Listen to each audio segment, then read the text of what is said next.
So I've got potentially good news and some potentially bad news.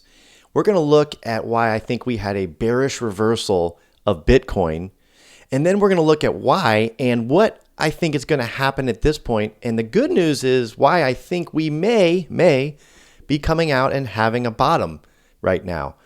I'm also at the end going to share something with you that's very out there, totally different from crypto, but has some impacts on crypto, or potentially some impacts on crypto that I just think is cool to share.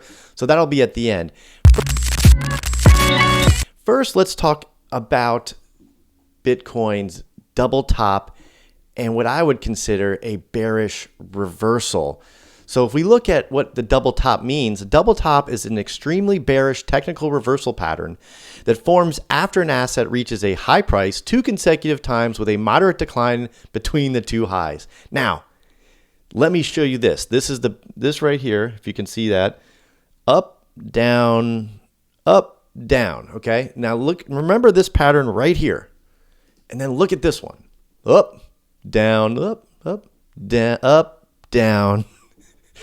It's a double top. We this wicked above, almost a 110. This was 108, but we have a high, low, up, no, up, no. Okay, so we've closed below. This is the neckline. So if you close below the neckline on a double top, it marks a double top and has bearish overtones. So I'm not a Bitcoin bear. I'm very pro Bitcoin. I think long term Bitcoin is going to rocket to the moon consistently. Now, that's not financial advice. That's my opinion. I'm not your financial advisor. Do your own research. But I do believe that we hit a double top, bearish reversal of Bitcoin's price.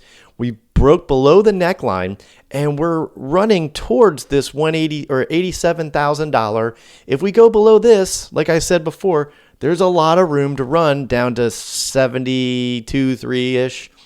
And so right now I'm watching these very carefully. And the next couple days in Bitcoin is going to be very pivotal for its price. So I'm watching this. I think long term it will go up. But I think there's going to be more short-term, potentially more short-term pain. It's going to depend on a couple things that I'm going to talk about in a second. But if you look at this right here, we have not wicked below this today. We did yesterday. We wicked below that 87, and that was a very scary time yesterday. So what do I think is going to happen? Well, let's take a look at today. There's a lot of green out there, 10%, 16, 30%. We've got, Solana's down 1%. That's better than what was doing earlier. Algo up 5%, HBAR up 6%. That's still a fraction of the moves it would take to get back to where we were. If you look at where we are in the week, still a lot of red. Month, still a lot of red. Year, there's some green in the last year, but that's the last year. That's not year to date. So going back, I do think that this is a very bearish signal. If we stay above the 87, now we still have this 91.5-ish as a ceiling of resistance. So we would look for it to break above that before it to go higher. But could it break lower? That's the big question. Let's look at a couple things. One, this is the liquid. Sorry, my camera just went out. It should come back. There it goes. So this is the liquidation chart. Yesterday, it looked terribly different. There was a ton of shorts over here. Now look where the market's moved more towards the longs position. And they looked at that 87. There's a lot of longs put in at that 87 and change. So the market's betting that it's not going to go below there. Now, market's not always right. That's why they're markets. But, it's betting that there's going to go below that. So I wouldn't be surprised if there's one more push to the downside to recapture a lot of this liquidity and push back up, because the shorts have been closed for whatever reason. Maybe they thought the market wasn't going to go higher or lower, so they closed out their positions, switched them to longs, and looking for the market to recover. Not sure, but I can tell you this looks drastically different than it did yesterday. Now, a couple other things to look at: fear and greed. Well, fear is that we're approaching extreme fear. This is pretty darn low. I mean, we're the lowest we've been in a very long time. I mean, the last time we were this low we haven't been in the last year or last couple of years, last 2 years. We haven't been this low. This is the low it has been. Back in September, we got close. 26, so we eclipsed this low, but we haven't been much lower. So what is going to take to change? What's going to really either put a nail in Bitcoin's coffin for the short term or help it rise back up? And that's going to be the macroeconomic data. The macroeconomic data. Today's Wednesday, February 26th. New home sales. Okay, that's important because this talks about, obviously construction jobs are really the first in the forefront of things that would go down when we're moving towards a recession. Now, this is the paradox, is that for months we looked for bad economic data. We looked for inflation or improving economic data in some areas, but bad in others. We wanted, as a group, the crypto community wants the Fed to drop rates. Well, the Fed isn't going to drop rates until the economy isn't doing well. And how do they measure that? They measure it really a couple of different ways. They measure it in unemployment, right? So as unemployment goes up, and job loss goes up, well, that bodes well for inflation. And as inflation comes down, the Fed will slowly drop the rates and stop quantitative tightening. They won't do quantitative easing, which is the buying of assets like treasuries or mortgage-backed securities. They're not going to do that, opposed to what everyone else is saying out there. They're not going to do that until the rates are zero. But they might stop selling the assets on their books. But remember, they have about $6 trillion worth of assets on their books, and they need to get rid of those so they have firepower for when the economy is doing terrible, that they can start buying again. But if they start buying again at $6 trillion, that's going to be a problem because we don't have a lot of room. We don't want the Fed to have trillions and trillions more on their books. So going back a step, as a crypto community, we wanted cheap money. Well, how do you do that? Unemployment has to go up. And unemployment has to go up. The economy has to be doing worse. But then we've seen that, crypto, unfortunately, opposed to popular belief, it is tied to the stock market now.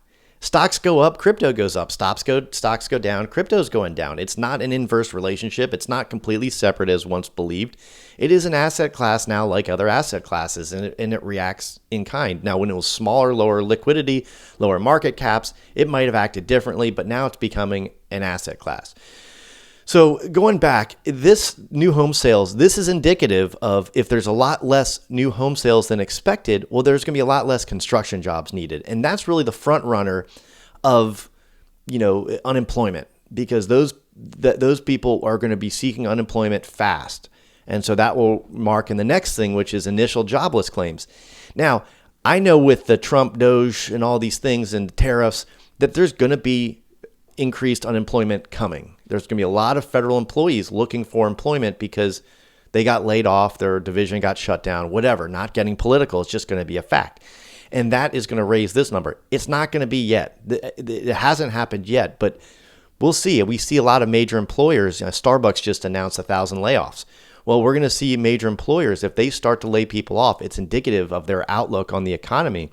And so that will increase jobless claims, increase the unemployment, and it should decrease inflation over time, and it will increase the Fed's likelihood of cutting the rate and slowing their quantitative tightening, which is when they sell their assets off, which causes interest rates to rise, basically.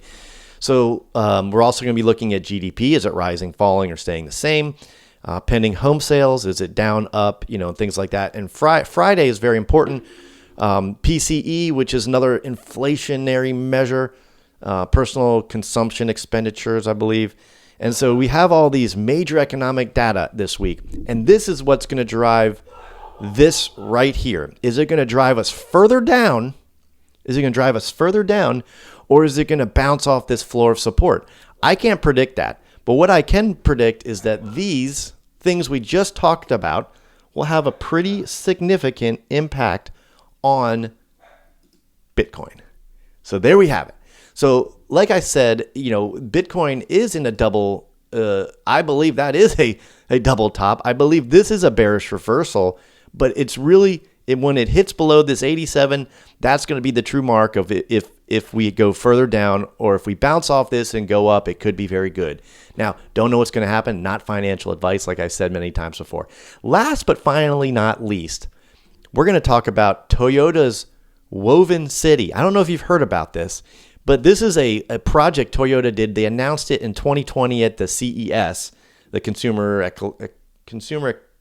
Electronics Show. Sorry, gosh. CES, I'm pretty sure CES is in Vegas. They announced it in 2020. They broke ground in 2021. And basically what it is a city devoted to paving the way to the future with, let me just show you the video. Gosh, it's really cool, but I'm telling you this for a reason. It is really cool, but I'm telling you this for a reason. Let's watch this video. Just briefly, just a couple seconds of it. I sped it up, so it's only like a minute long, but it'll be like 45 seconds. It's a futuristic city that Toyota's built. They're bringing in engineers, scientists. It's a working, living experiment, and it's at the base of Mount Fuji near Tokyo in Japan.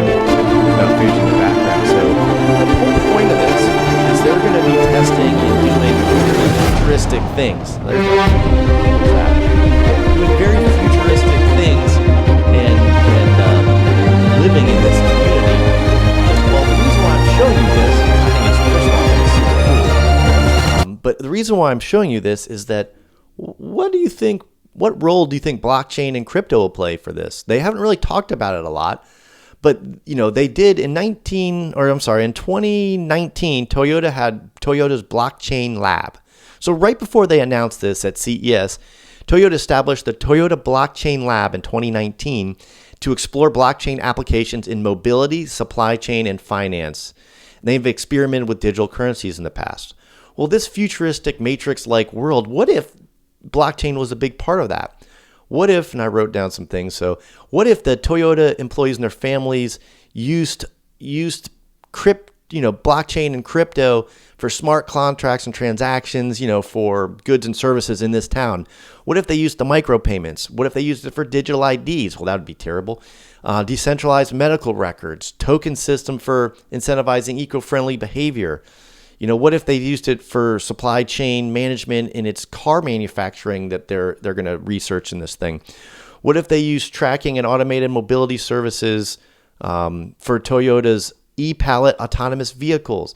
So there's a lot of things they can use in this city that's blockchain related. And if it's truly futuristic and they're truly out there doing things different, when are we going to hear about it all? So I just think it's really neat. It's called Toyota's Woven City. It's a little utopia, which to me has socialist undertones that I'm not really a fan of, but neither here nor there. They're testing out technologies of the future. I think it'd be really cool to learn that they used blockchain and crypto for different things around this little city and used it in a real world environment. That's all I got. Hope you got some value out of this, even though I got a little weird at the end with this Woven City stuff. But double top, is it in? Is it bearish? Are we going to go below that 87 and we're going to close a candle below there? We got a wick below there. Is it going to close a candle below there? Is it? Are we going to be revived by some really economic data that has a good impact on crypto this week? We'll find out. Stay tuned. Like, subscribe, share, and I'll see you next time.